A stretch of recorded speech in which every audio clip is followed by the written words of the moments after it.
You ask Tiger to solve. This deals with linear equations with one unknown. The final result is x equals 22. Let's solve it step by step. Isolate the x. Multiply both sides by 4. Group like terms. Multiply the coefficients. Simplify the arithmetic.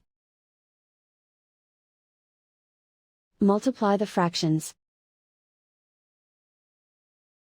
Simplify the arithmetic. Convert the x into a positive number. Multiply both sides by -1.